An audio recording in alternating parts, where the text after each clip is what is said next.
my girlfriend said, I need a break to figure myself out. No contact. Total radio silence. I respected that, until her mom tagged her in vacation photos with her high school sweetheart. I kept my composure, respected her journey, packed up every last thing she owned, and shipped it to her parents. Then I changed my relationship status to single. When she finally called, ready to talk, I was already long gone. I'm Liam, 29, male. Never thought I'd be airing this out on Reddit, but honestly, the audacity of it all has me needing to just get it off my chest. About 2 months ago, Chloe, my girlfriend of 3 years, 27 years old, drops the bomb out of nowhere. Just a normal Tuesday night. We're watching TV, everything's fine. Then, Liam, I think I need a break. She gave the whole speech. I've lost a part of myself. I need space to find it. Please, no contact. It's not you, it's me. She even managed a few tears. I was stunned, confused, hurt. But if someone says they need space, you give it. So I did. Awkward hug. She packed a small overnight bag, said she'd be staying at her sister Sarah's, sorting things out. She'd be in touch. The first week was brutal. I missed her. I worried. But I told myself, respect her process, her journey. Then, 10 days in, I'm scrolling Instagram. Chloe's mom, Brenda, bless her oversharing heart, posts a cheerful photo album titled Family Fun Beach Getaway. Picture 1, Chloe's dad, her brother, Brenda, and Chloe, all grinning. Picture 2, Chloe, arm in arm, laughing with a guy I recognized. Picture 3, group dinner. Chloe practically in this guy's lap. Brenda tagged him. Ethan, 27. Chloe's high school sweetheart, the one she always said was nothing serious. My stomach dropped. Figuring herself out, huh? This wasn't soul-searching. This was a monkey branch to Ethan, with mom as the enabler. The disrespect, the cowardice. Couldn't even give me a clean break. I didn't rage, didn't call, didn't text. I took screenshots, all of them. Then I went to the spare room, Chloe's unofficial second closet/art dump, and started packing. 3 days straight, I went methodical. Clothes, shoes, art books, trinkets, everything. Sturdy boxes, bubble wrap, packing tape, detailed inventory list. Photos of each box's contents before sealing. I wasn't playing games. Courier cost me $280 to ship a dozen fully insured tracked boxes, addressed to Brenda and Chloe's dad. When tracking confirmed delivery, I logged onto Facebook, updated my relationship status to single, and blocked Chloe on every platform. Blocked Brenda. Blocked Ethan. Deleted Chloe's number. Deleted our photos. Kept a few on a private drive, just in case. It was clean. Clinical. For about 3 weeks. Silence. Sweet, peaceful silence. I hit the gym, reconnected with friends, focused on work. Then last night, unknown number. Hello, Liam? It's me, Chloe. Her voice was tentative, like she thought I'd be relieved. I stayed calm. Oh, hi. What can I do for you? I think I'm ready to talk now. I've done a lot of thinking. I'm ready to figure things out. With us. I paused. Let it hang. Then, Chloe, there is no us to figure out. Long pause. I could almost hear her brain buffering. What? Liam, what are you talking about? I said I needed a break, not that we were breaking up. You asked for no contact so you could figure yourself out. I respected that. While you were figuring things out, I figured out some things too. Like what? That you can't live without me? She said with a smug little laugh. No, I figured out I don't want to be with someone who lies to go on vacation with their ex. Silence. How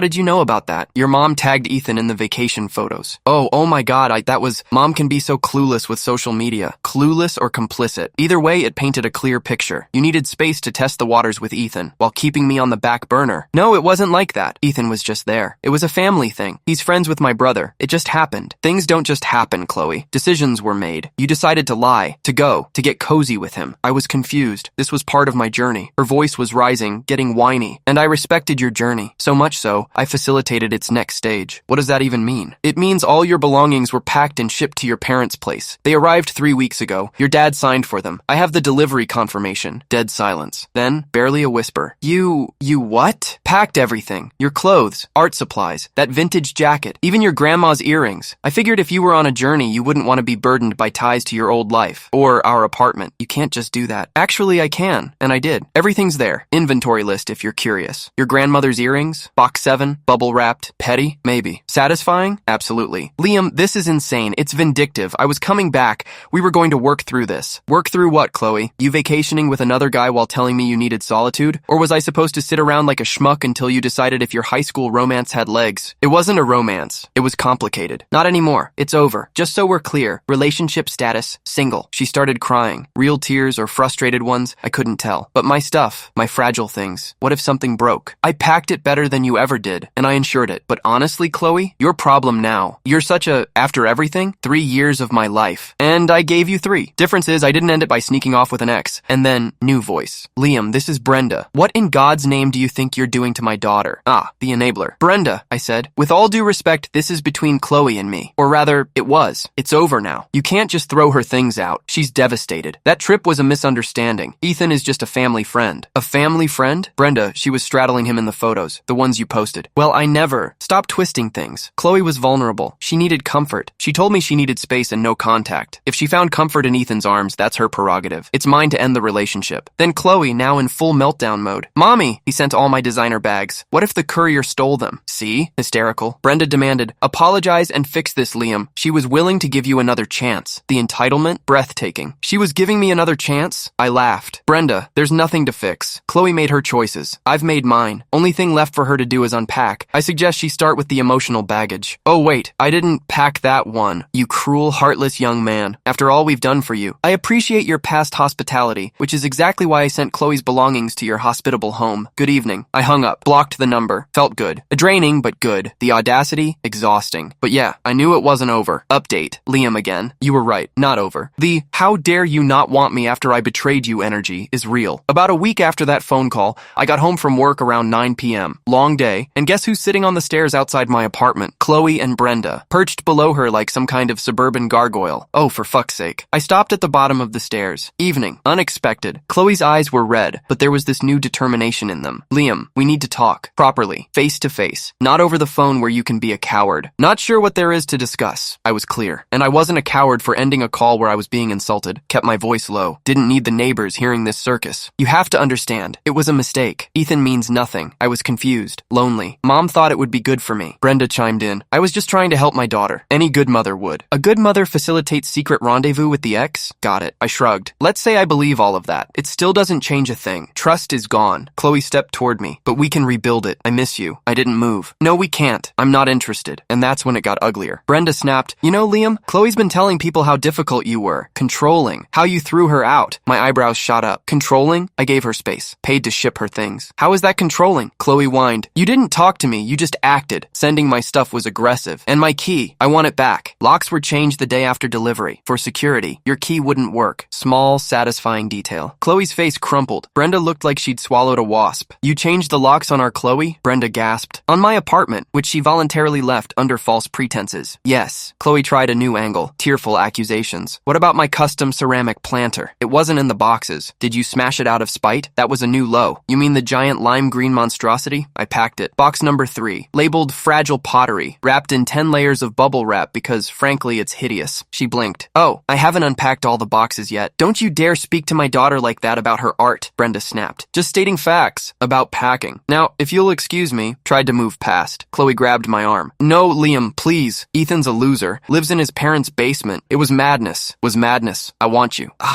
The truth. Ethan wasn't Mr. Wonderful. Shocking. Gently removed her hand. Me, Chloe. Choices have consequences. You chose to lie, to go to disrespect. Consequence. I don't want you. Ethan's living situation is irrelevant to me, though relevant to your future. Brenda stepped forward. We have mutual friends. Shame if they heard how callously you treated Chloe after a momentary lapse. Veiled threat. Classy me, Brenda. If you or Chloe try to slander me, I have a well-documented timeline. Screenshots of your family fun beach getaway post, courier receipts, inventory lists, photos of packed boxes, and I started recording calls after your first performance. Their faces, Chloe white, Brenda's jaw tight. You wouldn't dare me. Try me. No interest in drama, but I'll protect my reputation. You created this mess. Now I'm going into my apartment. Leave in 5 minutes or I call security. Then, police if needed. Walked past, unlocked my door, stepped inside, didn't look back, closed, locked, leaned against it, heart pounding a bit, draining. Waited, heard footsteps receding. Front door of the building closed, gone for now. The audacity to try and smear me. The entitlement to think I'd crumble. Unreal. Poured a stiff whiskey. Not the peaceful moving on I envisioned, but every interaction solidifies my decision. Documenting everything. Best decision. My shield against their crazy. Let's see the next brilliant move. Morbidly curious. Still bracing. We'll update if the saga continues. Building a case file update. Alright, folks. Hopefully the last update on the Chloe and Brenda saga. If not, I might need an off-grid cabin after the apartment ambush. About 10 days of blissful quiet. Started to think they'd gotten the message. Silly me. Next move. Email. Official-looking scanned letter from a lawyer. Stomach flipped. Chloe seeking $5,000 compensation for emotional distress, displacement, harassment, loss of shared assets due to my precipitous and unwarranted termination of a long-term cohabiting relationship. Also, misappropriation of valuable personal items. I laughed out loud for a solid minute. The valuable personal items bit was rich given my packing. My lawyer helped with at least one. I'm super chill. Cost me $200 for this. Drafted a polite but firm, respectfully get lost response. It detailed Chloe's voluntary departure, no contact break to find herself. Evidence. Brenda's Insta posts of premeditated trip with Ethan, copies of courier dockets, signed delivery confirmation, complete inventory, photos of box contents, note that further harassment, extortion attempts would meet a countersuit for harassment and defamation. My lawyer also noted that since we weren't married and had no joint assets, my name's solely on lease, separate accounts. Her loss of shared assets claimed was baseless. Sent it off. The ensuing silence was deafening, more final. About a week later, heard through the grapevine, neutral mutual acquaintance, secretly Team Liam, what happened? Chloe had a massive meltdown from my lawyer's response. Brenda furious. Her legal threat backfired. Ethan, realizing Chloe came with drama and potential legal bills, decided their rekindled flame wasn't worth it. Told Chloe he wasn't ready for all this baggage and wished her well. Oh, the irony. So, Chloe single again, back at her parents' house surrounded by her boxes, reportedly furious. I ruined her life. Miserable. Brenda blaming me for driving Ethan away and traumatizing her daughter. Zero self-awareness. Astounding. Best part? Acquaintance said some mutual friends who Brenda tried to rally against me started asking awkward questions. But didn't she go on vacation with Ethan while with Liam? Didn't Brenda post those photos? Smear campaign backfired. People see manipulative behavior. The revenge, if you call it that, was just letting them face natural consequences. No screaming. Didn't engage beyond what was necessary. Calmly, methodically closed every door. Presented facts. They presented fiction. Facts. 1. Do I feel satisfaction knowing Chloe's grand plan blew up? Leaving her with nothing but her stuff and a lesson? Doubt she learned it. Yeah, I'm human. Not cheering joy, more a quiet sigh of relief that the toxicity is out. Karma, or cause and effect, did its thing. Been a few weeks since the lawyer letters. Absolute silence. Change my number just in case. Feel lighter. The ordeal sucked. Moments of real hurt. Feeling played. But handling it with strategy instead of raw emotion left me with peace. Stood up for myself, respected myself, refused to be manipulated. Actually going on a date next week. Someone new, no expectations, just moving on. Apartment feels like my space. Life is good. To anyone dealing with betrayal wrapped in entitlement, stay calm. Document everything. Draw hard lines. Sometimes the best revenge is removing yourself and letting their own chaos be their undoing. Thanks for letting me vent, Reddit. Weirdly therapeutic. Peace out.